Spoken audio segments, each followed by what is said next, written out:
What's up? What's up? What's up? This is Rebel Ray, and this is my co-host, Janae. and this is Against All Odds. And we want to thank you for joining us today. Um, Tonight is a heavy topic. Um, just recently, we lost somebody very dear to us, our Colin's cousin, and a very dear friend of mine. And we want to rest in peace to Mike Newsom. Uh, he was a kind and loving soul. Didn't harm nobody. Uh, Little cutie pie, liked the girls, liked to work out, but real laid back. And his life was taken by gun violence a couple days ago. Always the good ones. Yes, it's always the good ones, right? And when I was reflecting on everything that and everyone that we lost concerning gun violence, I was wondering to myself, Janae, like when when does the malarkey, when does everything stop? At the end of the day, how are we supposed to be better as a people and we continue to be plagued by gun violence in our family, gun violence in our communities, especially when we're fighting for social justice, especially when we're fighting for equality. Yes. Um, and so before we go deeper into that subject, catching up on events, we were very active last week, able to go see our grandfather. Oh yes. He's 89, Yeah. 89, down in Oklahoma, flew into Texas and drove down into the wilderness. Man, was it some wilderness? Broken Bow. Broken Bow, yeah. Oklahoma. Beavers Bend State Park. Beavers Bend State Park, right? National Park down there. Real thick, real humid. Something to grow your hair, but it grew all the wrong hair. Listen here, listen here.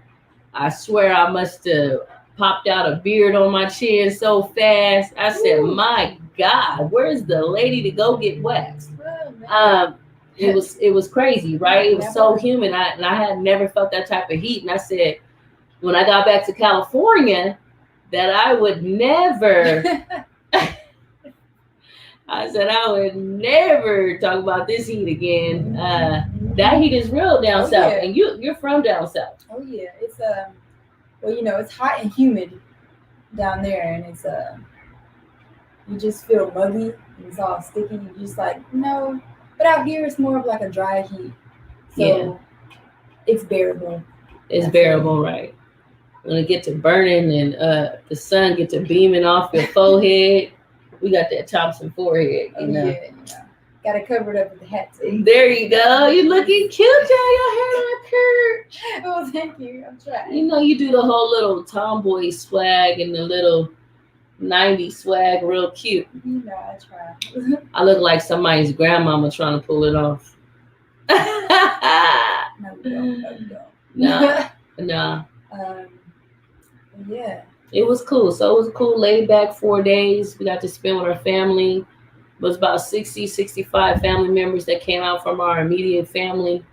And it was nice to be able to break bread, come together, and honor our patriarch of the family who is 89. He'll be 90 next year. And listen, you honor your kinfolk while you can, while they're breathing, Yes. while they're here, and they haven't traveled to the great beyond. You honor them now. So we continue to do that, and he was able to bless each and every individual family, which I thought was really really dope. And pray with them and welcome the new children. He was able to welcome my new baby. It's the new addition to the family, amongst what I think three others. Yes. Yeah, three others, and it was nice. Amir, my little one, officially turned one Hey. last week. Yeah, Birthday and boy. Birthday boy. right, little birthday boy got his first haircut today. So That was exciting. He tried to punch the barber. Did he really? Yeah, the barber had his head like, "Come here, little boy," and he was like, "Ah!" I can see that. And I don't know where he gets that fight from. You don't? Oh, You're I don't confused? know. I'm confused. Oh, I'm confused, Jesus. Mm. Ah, I whip my hair back and forth. Listen, all day long. But yeah, he's growing up, and I'm grateful. I'm grateful that he survived COVID, and I talk about that openly because some of our loved ones did not. Yes. But as I reflect on this topic, I'm very heavily burdened by the fact that I have to raise a young black man, and I have to raise a young black man in Stockton. As much as I'm an activist and an advocate and a social justice leader here in Stockton, and I've been doing this for a number of years, it saddens me that statistically, our black and brown men, meaning our Latino men, and our Cambodian and Laotian men, cannot, statistically, 90% cannot get to the age of 30 without losing their lives. That's 90%. That's insane. Insane, right? And I go to different parts of the area, and we talk about the difference, when I go on all these places for, work, and I talk to different social justice leaders, they're seeing the same thing that's plaguing our communities. And we necessarily don't have a solution that will work evenly across the board. There's different dimensions, but some of the same stories in every city. Right. Like there's a ghetto, Yeah. there's pockets of the hood and pockets of violence that spurts off. But with Stockton, it's everywhere. It's like you can't escape it. You go to try to raise your children, you think, on the north side in a uppity Brookside or even Spanos, but your children venture out somewhere, they're liable to get shot at a party. They're liable to get shot over some jealousness. I know exactly. Yeah, I know exactly what you mean. Like every city, you have your generalized violence. Most people are like, oh, don't go to the east side or right. that specific part of the city. Right. If you live in a place, the bad parts not to go to. Right. But here, it's kind of like it's spotty. Don't go to this bar. Don't go here. Don't go there. And that could be anywhere in the city. Now you've been here for how long now? So I got here. That? Yeah, I got here at the end of March, beginning of April. So like few months, maybe 4. Right. And you're hearing that already. Yeah. So word kind of like goes around, and you're from actually south, right? Yeah. Raised in Georgia. Yeah. Yeah. I mean, Atlanta's not bad, but to come to California and like to hear all the outrageous, like gang violence and just gun on gun violence on your own kind is just It's a lot. Yeah. And it's just like, why are people so angry? Is it the heat? Well, we know in research when we look at aggression in certain places that happen in the streets, there is a correlation to seasonal summer weather and higher rates of homicides or violence. There is research out there. And I studied that a long time ago in social work. But I think what hurts me the most, like Mike losing his life and like all the other ones, I had 4 cousins die, 4 shot by gun violence, 2 on the same day in different states, 2 here. And I think, when I was talking to Art Collins, I called Art Collins to check on him. I actually broke the news to Art Collins, and I'm kind of getting emotional. And You kind of just like all out of tears. Yeah. You all out of tears. You don't understand why we have to continue to bury our men. Right. And the women that are close to our men, when they go to get our men, they die too. So some of our children are left motherless and they're left fatherless. And the cycle continues to replicate itself. And the hate reciprocates itself because you feel some type of way. So you feel like you got to honor the ones that fail. So you feel like you got to go out there and bring vengeance. So it's just a cycle. I lost Maya's dad. Maya's dad was gunned down.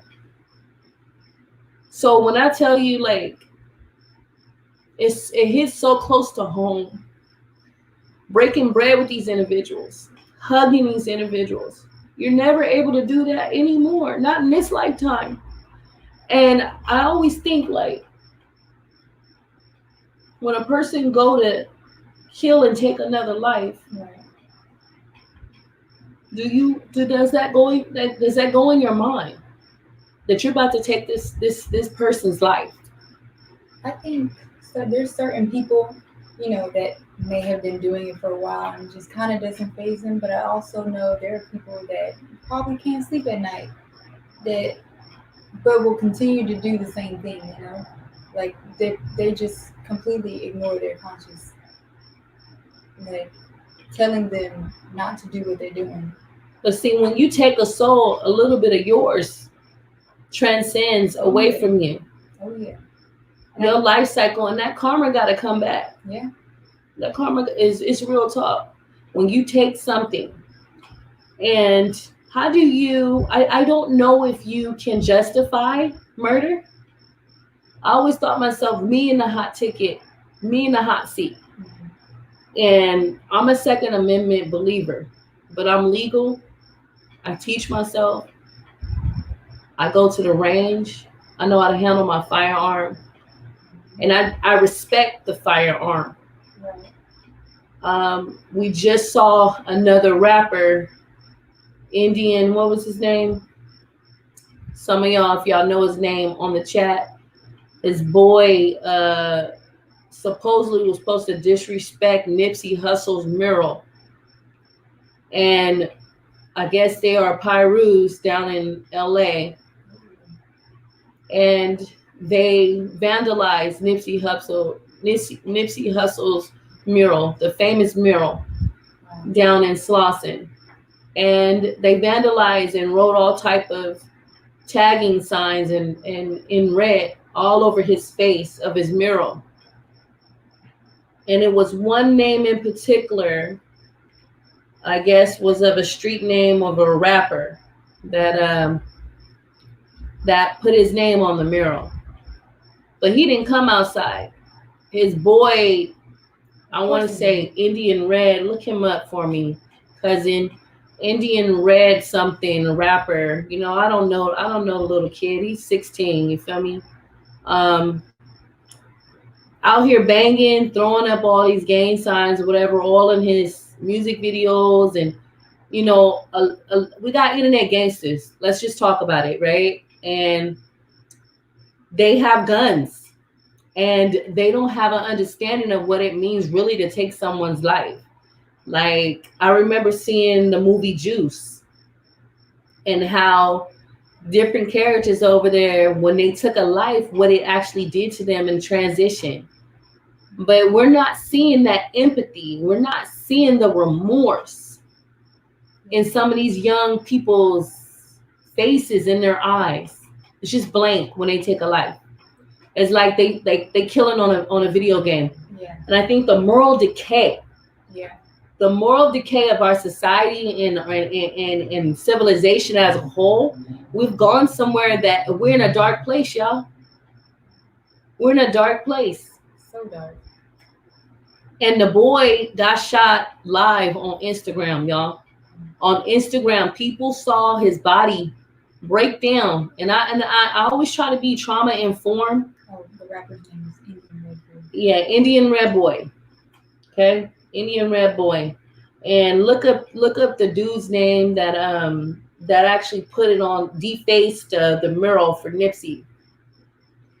But it's crazy, right? Because Nipsey Yeah. often talked about how he lived that life too. And you could say you ain't afraid to go, but I lived and worked in the funeral home business. I seen the bodies when they were traumatized, when gunshot victims came through the morgue in the mortuary. And your body is not at peace. Your face is not at peace No. when it's taken. And we have to have these honest conversations. Nobody don't want to talk about it. Oh, it's another black guy dead. It's another black boy dead in the street. Oh man, you know about that life. You know about that life. What happened if the person wasn't about that life? Yeah. What then? Do we sweep them with everybody else?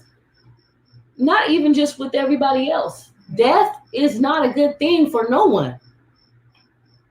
For no one. I feel like, and I'm getting real choked up about this. How can we march? And I'm always out there. Whether y'all see me, I'm in the paper. Y'all see me on my social media. I'm always fighting for us. How can we claim to be wronged by the police when we wrong our brethren? Right. Like we have to fight for ourselves as well. Other people can't be fighting for other people in vain. We got to start within our community. Yes.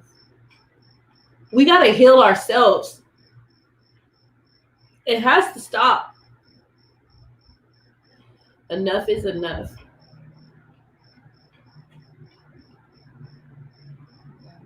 You could be 12, 13, 11. You go get a gun from the right person and put something in your hand. What happened to the code of conduct? Is there a code? They shoot you at a funeral. They shoot you at another person's funeral. Wow. There was a story that came out about that. They shoot you in a church house. They'll get you anywhere. In front of your mama's house. Nobody don't care no more. No respect. No respect. You got that much anger, young man. You got that much anger that you will totally destroy another child's life, because that child don't have a daddy no more. My child never got to meet her father, ever. Ever. That opportunity was taken from her the day he died. 1 month. She was 1 month old. And he decided, I want to see my daughter. I want to acknowledge her for my daughter. And I'm going to meet up with y'all. But he never got to meet up with us, because he was found in the middle of the street, riddled with bullet holes. And I'm being as frank as I can. I'm telling my story. And even though we weren't together like that, it affected my daughter, because as she's growing up, she got to know his side of the family. She wanted to know him. Yeah. She sees pictures of him. Children want to know where they come from. Right. And here we are. We continue to reciprocate the hate. We have to deprogram ourselves so we can transcend. We always talking about gun violence. When we gonna talk about something else? Isn't it old to y'all? Aren't y'all done going to funerals? Aren't y'all tired? It's a vicious cycle. You talk about the same thing, and then yet nobody really listens, or who we want to be listening doesn't listen. So they go out, do the same thing. And like I said, it's a vicious cycle of killing unnecessarily, because a lot of people didn't have to die. They didn't have to die. They didn't have to die. And it takes time to really prepare yourself. Some people do it in the middle of spite, and they don't think things through. But when you're going to take someone's life, it's premeditated, it's thought out on how you're going to get the person. You got to kind of do some reconnaissance and see where the person's at. All of that, you could turn yourself away on another path, but you still chose to do that. And now our prisons are filled. Our prisons are filled with Black and brown men. Modern day slavery. And y'all working for 2 and 5 cents an hour.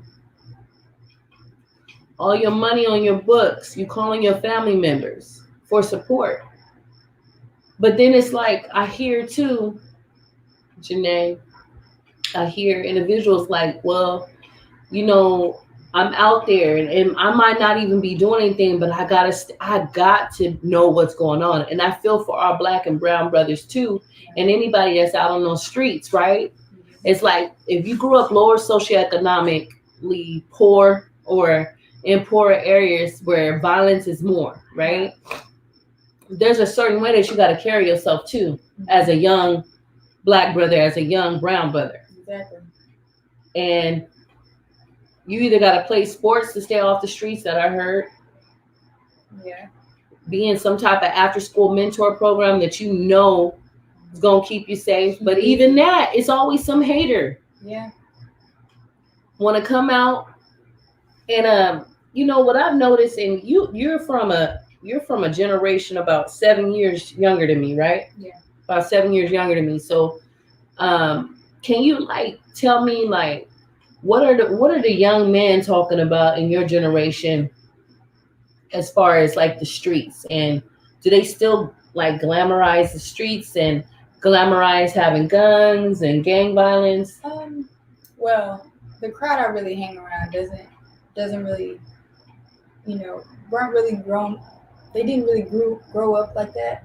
But I do know a few from high school, or like from people that I've met that are around my same age. And this one young man is from New York. Actually, I met him in Alabama, and his demeanor about killing is just so upside down to me, because he lives, he lives in a low income area, and like, there shootings and drive-bys happen often over there. And he'll tell me, he's like, oh, they almost hit my house, so I had to go outside and shoot him up too. Like, what? Right. You made yourself the target at that point. Right. And it doesn't make any sense. Your decision making in that moment. Yes. Right. And there was another instance where he was like, I knew this guy, or I saw him. We used to go to school together, but we always like bullied him, and so he felt like he was going to do something to him. So he wanted to do something to him before he came. Wow. And I was like, how does that even work? Because like, you don't know what this man is going through. You don't know what he's thinking in his head. He may not remember you. He may remember you, but he may have forgiven you. Right. Like, people don't hurt. It's like a dog world. It's like, I got to do you before you do me. Exactly. And shout out to Brother Anthony Robinson from the Echo Chamber. He was on a couple of podcasts back, and he described the violence that we continue to see as survival mode. Remember that? Survival mode. And to be living in survival mode is not living at all. You're constantly in a heightened position. Yeah. Your body's in heightened mode. You're always on alert. You're always on alert. Uncomfortable. Can't get comfortable. Can't trust people. And a lot of people that I'm noticing that has that type of trauma response has gone through compound trauma, meaning it's been trauma on top of trauma on top of trauma to the point where it's so normalized that I've seen a stabbing, I seen someone get shot, I seen somebody been ran up and robbed at gunpoint. All the things that we sometimes see happening, people actually live through that. Children live through that. So I want to reframe that for a minute. It's a sense of PTSD. It really is. Post-traumatic stress syndrome. To constantly be on alert and be in response to feeling like you got to get somebody before they get you. Yeah. I think that's exactly what it is. Mm-hmm. And you know, that's somebody that's been around loss and trauma and has experienced it secondhand. But the violence of our brothers being taken out. And then what do you say? I'm a therapist and I'm sometimes stuck on what to say to family members that have lost their children to such horrific violence. That's what it is, y'all. Yeah. Sugarcoated or not. That's what it is. And I saw a video recently where a little boy had lost his dad, and they were at the gravesite, and he was talking, and he was like, they didn't have to do him like that, and he was like, you know, when I guess he said something along the lines of, when I get older, I'm gonna kill him, and the lady's like, oh, she's like, no, we gonna get justice, you know, arrest him, you know, try to steer him in the right direction. Right. That's the cycle, you know. That's it the happens. cycle. Like, people want revenge. Yeah. They want to feel some type of justice, so people put things in their own hands. And I'm gonna be very careful how I even speak on that, because if I was put in that position, somebody took my child, how would I feel? You know, and I do want to be empathetic. I want to be sympathetic, but I also want to speak with passion, and I want to speak with conviction right now. We have to change our ways. Yes. What is it going to take? It's so minimum now of available Black men that's even in my age range to date. So many good ones lost. Taken. So young, so prematurely. Didn't able to live their life. Couldn't see their kids. Is that affecting someone else other than me? You know? It's a question I asked myself before coming on the podcast a couple of days. I said, I'm so heavy. Because it's like, here we go again. Here we go again. It's a bad nightmare. Like, you keep waking up and then it's like the same nightmare. You get a phone call, 1, 2, 3 in the morning. Yeah. So-and-so dead. So-and-so got shot. So-and-so is laid out there. When we gonna stop? I really honestly want to know. What is it gonna take? And you know, I always open up the lines for people to give their feedback. This is a very sensitive topic. We're such a close-knit family here in Stockton. We have family in Texas that are hurting also. We're praying for those family members. Yes. We're praying for everyone that was connected. But it's like, yeah, I kind of ran out of words, and usually I have something to say. You know, usually we can dialogue and we can talk and conversate. I think unplugging from this program that has been implicated in us to hate each other is one. Yes. That's one start. Why do I hate my brother so much? Why do I hate my sister so much? Right? The spirit of Cain. Yeah.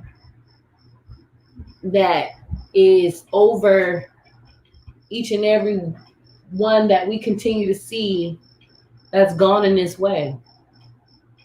Jealousness. Yeah. The jealousy is real. Oh yes. I think back about Nipsey and how he was taken out. Jealousness Had is something- crueler than the grave. Yeah. Had something that somebody else didn't have. That he wanted. Like what? So you kill an innocent man to get what Nipsey he worked for. and Nipsey wasn't always innocent, right? No. Nipsey wasn't always innocent, but But at the time, you know. at the time he was trying to make change. Yeah. So then the streets say karma.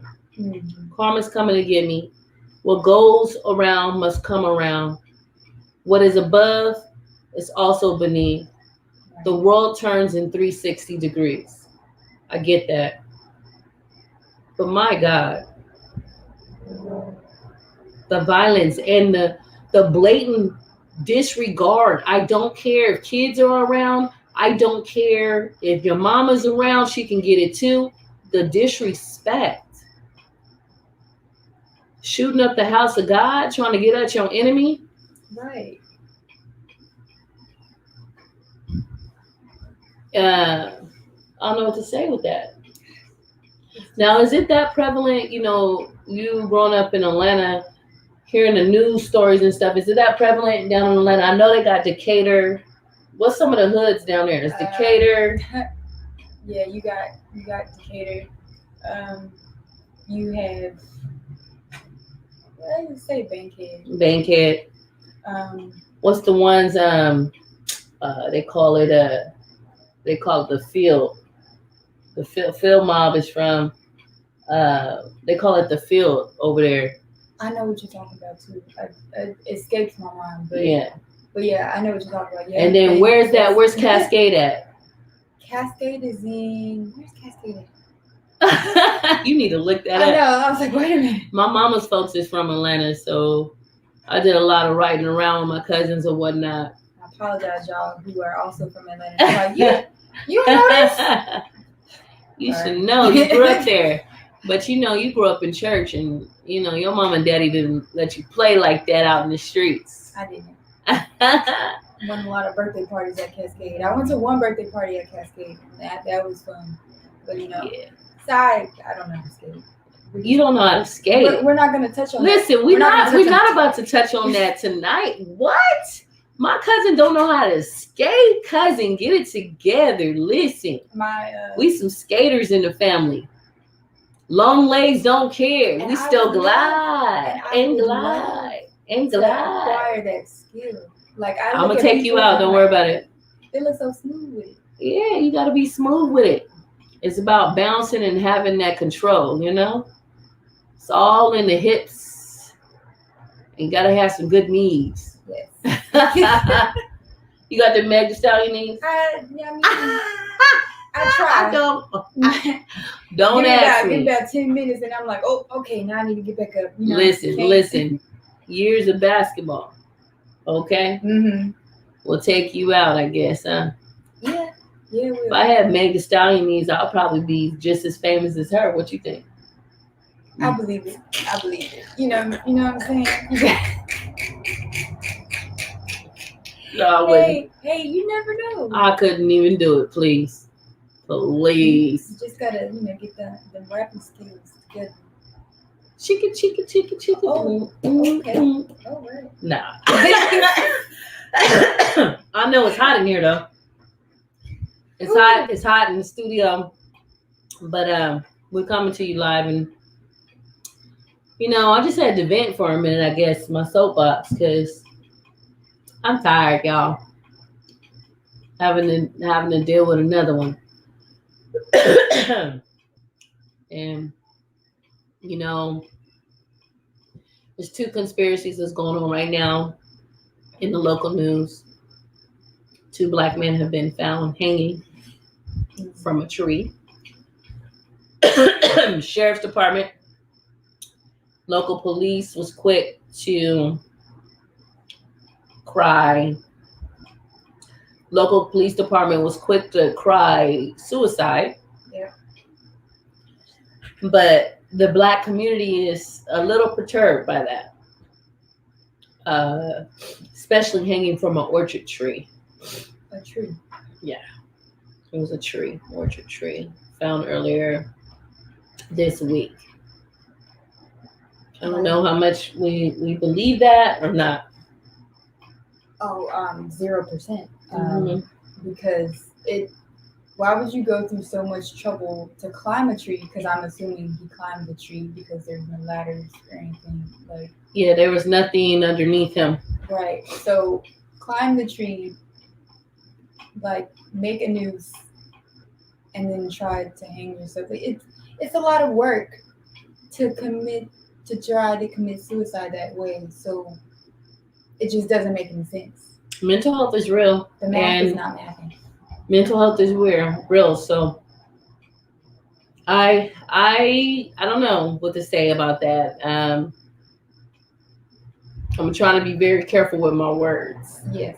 Yeah, because we never know who's connected to who, and it's always a sensitive topic when you're talking about stuff like that. But Yes. it's been really, really, really crazy in these last couple of days, hearing about certain things, and that didn't used to be our thing. I'm gonna just be honest, like that wasn't always Black folks' way out. You know what I'm saying? Oh, Suicide. Yeah. No, that wasn't something we did. Like every once in a while, you heard about somebody ODing, or Mhm. you know. And shout out to Keisha Cole. She lost her mother, Frankie, to overdose. She was seen early on trying to cope and remember her mother in a good way with her friends and her cousins on live. But you could just really see it in her face, like she was just done. She was trying to hold it in. She was trying to be so strong. And it's very hard when you lose a loved one, let alone your birth mother. And even if your birth mother wasn't the one to raise you, it's something that about that interconnectedness that you have with your birth mother. Oh, yeah. And she always fought for her birth mother. She fought for the goodness that she really showed, that she could sometimes show. Yeah. So rest easy, Frankie. She passed just a couple days ago. And keep Keisha Cole in your prayers. Yes. You know, people who make it to the top, they're still human too. They still go through some of the same things before fame that they will go through while they're famous. And they're human too, and they need prayers. So Yeah. give your prayers out to that. I would say it's even harder to deal with things once you're famous because you try to keep it in house. Right, and it's not keeping it in house. No, Somehow it's gonna leak out. you have too many eyes watching. Right. I think about even DMX, how it was hard for him to see him go in that way, Oh yeah. and he couldn't even keep his autopsy to himself. Like that was leaked. There's so many that have died tragic deaths that were a part of our community in a good way. Yeah. Yeah. And so we keep them in our prayers.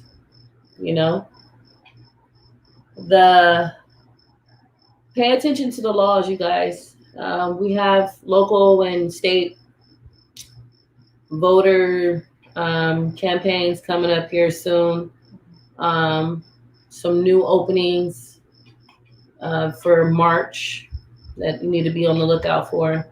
While we were coming out of the pandemic, Texas, among one of the states, passed an essential gun law where anybody, 18 and older, can hold a gun now. Anybody. You still doing background checks? No. Or? No background checks. They're not requiring you to do any tests. You walk into a store, you purchase, you go. That's it. And they did that in closed session while everyone was sleeping. Of course, because Texas does what they want. State Assembly pushed that. So the Senate pushed it. And so, yeah. So going to Texas, y'all know where y'all at when y'all there. We were in the airport. It was a nice older white man, somebody's grandpa. He was trying to find his Uber for some reason to get picked up to go to a rental place. He ran up on the wrong person, and at the airport, he got a gun pulled on him. At the airport. Wow. You hear what I'm saying? Wow. America's out of line.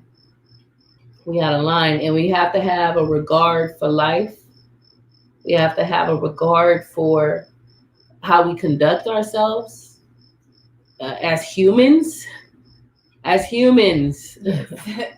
Not animals, not savages, right? Humans. Civilized. Being so what's civilized? Because civilization says That's true. you can have a hammer, you can pull it out in certain states, and it's nothing. Yeah. Yeah.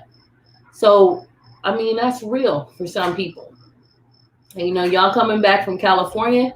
California is probably one of the most liberal states, but we have some of the strictest gun laws in California. But certain individuals in lobbying are gunning for that too. So you kind of got to stay up to date and stay up to breast on the politics too, because it concerns you, even though you don't vote. Some of y'all don't vote. I was told by a man the other day, he's like, why vote? And I was like, listen, I don't have time to go back and forth with you. Right. You know what I'm saying? We'll get to you another time because I had to go to another appointment. But it's another conversation. It's another conversation. It's like, what do you do? And that's the same brother that I would have to have the conversation like, do you honor your ancestors? Because your ancestors show died. Yeah. Show gave their lives, got a couple of licks. Democracy. Correct. I just got interviewed again by The Record. Okay. Along with some other social justice leaders here in Stockton. That'll be an exclusive coming out. We were talking about reparations. Gotcha. Yeah. Okay. Reparations, and what does reparations look for Blacks in America? And what does that mean? How many Black folks past you and back of you that came from slavery? Can you trace your ancestralship to slavery, or does that mean that every Black person in America should get reparations? Those are some of the things that are being discussed right now about reparations and how we can actually comprehensively help those that have come from slavery get some type of compensation. So those are talks. And it's a lot of back talk on that too. Yeah. I could see that. As far as, you ain't really that Black, right? We heard that one. Yeah. You're more Native American than you are Black. I've heard that one too. Well, you're like 17 generation, so slavery was done like almost 300 years ago. No, that's not correct. And so we have all these kind of conversations, and a lot of people don't know that even though California was one of the newest states in the Union when the Declaration of Independence was signed and the Emancipation was signed, California has slaves too. A lot of people don't know that. Boom, boom, boom. Not a lot, but they were here. Yeah, Californians had slaves, and slaves were able to visit with their slave masters and also come in here to do work economically, agriculturally, all of that. And they were freed here in California also. So a lot of people don't know that. Yeah. So those are the discussions that's going to be coming up. Look for the interview. If I get the link first, I'll post it. But that's going to be an interesting conversation. And we can go further into that a little bit later. Yes. Yes. But staying prayerful. I had a guest for you guys today. He was called off to another incident. Um, and so, shout out to Advanced Peace.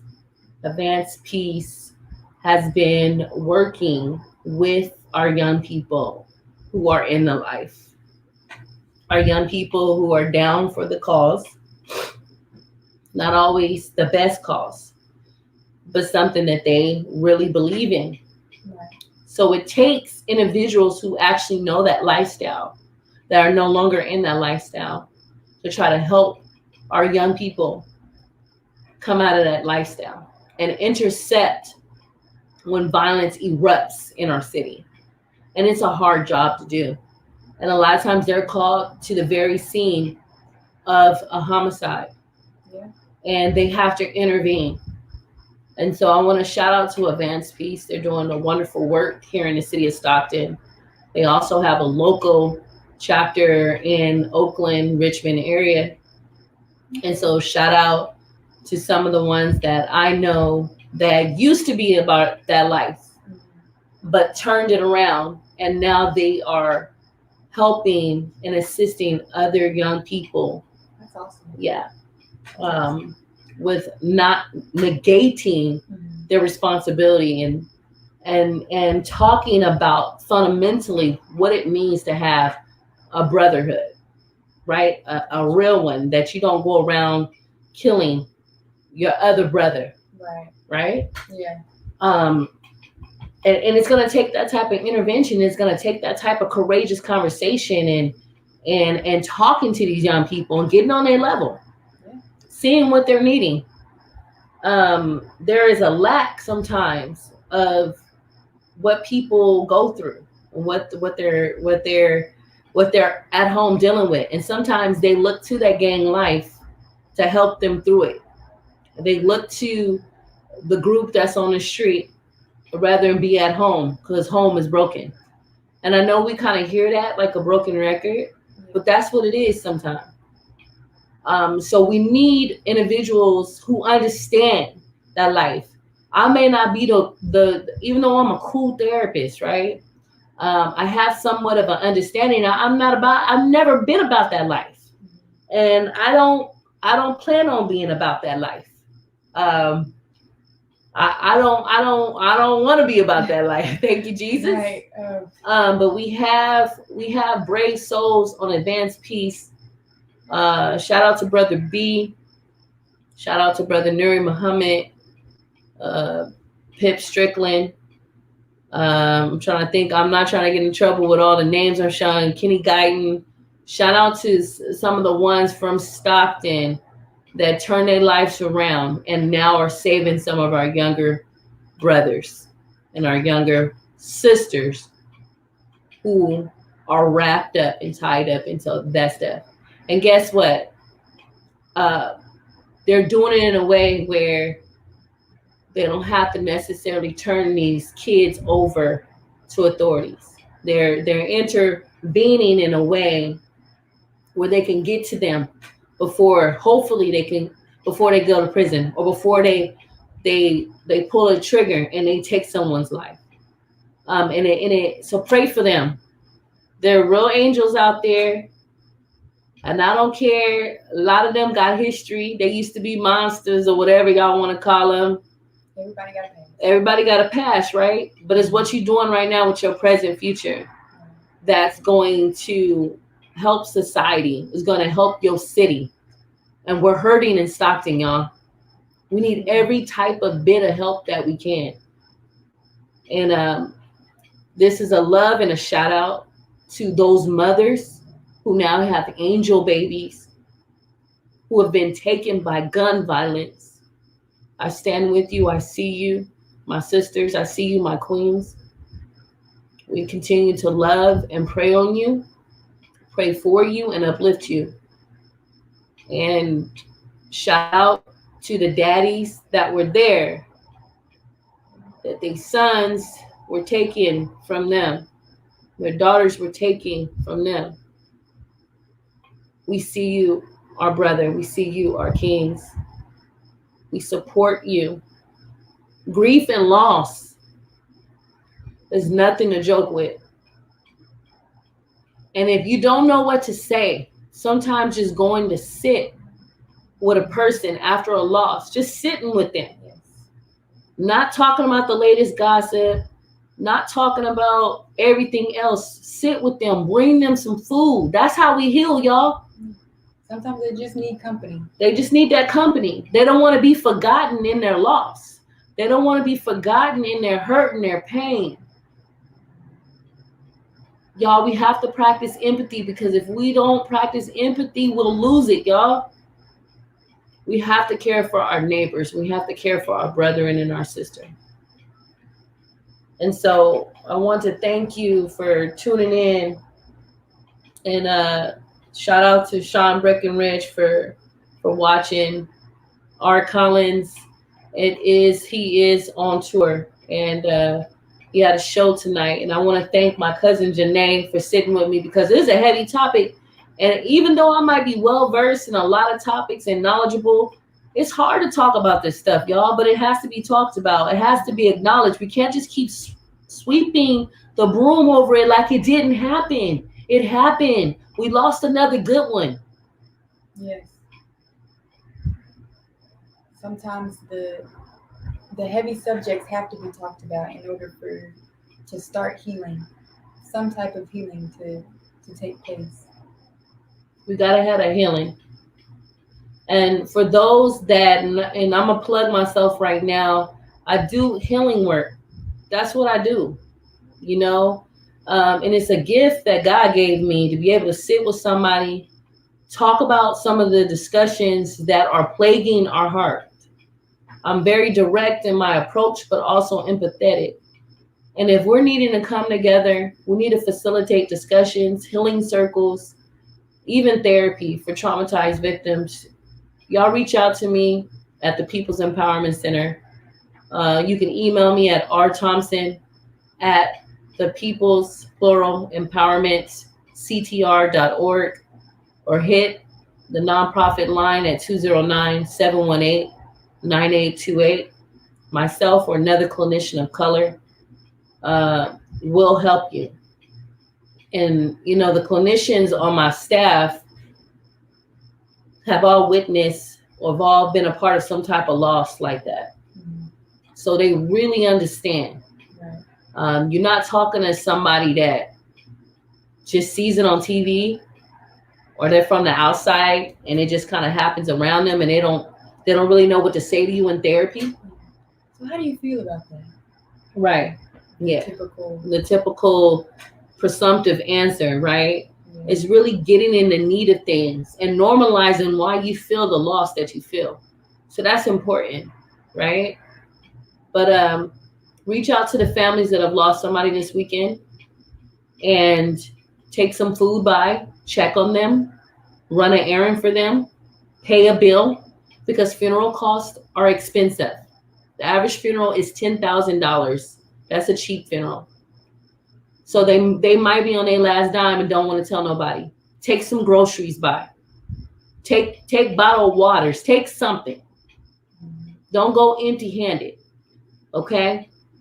I want to shout out to, they like my second and third and fourth moms. I got so many mamas. Shout out to Sister Helen. Shout out to the Brooks family and the Newsom family. I love y'all. I'm your baby sister. And y'all like second mamas to me. Put me in line. And so my heart is with y'all, my thoughts, my prayers. And I love all of y'all. And so with that being said, we're going to sign off until next week. Hopefully we'll have a lighter topic to talk to you about. It's important to be able to do that. Be able to talk about the good along with the bad. And so we're signing off. This is Rebel Ray. I'm Janae. And that's Janae. That's my heart, my little cousin. I love her. It's a constant. Shout out to y'all for sticking around and listening to us tonight. Tell someone you love them. Yes. You don't know when their day is up. Love them and forgive. We out this piece, y'all. Peace.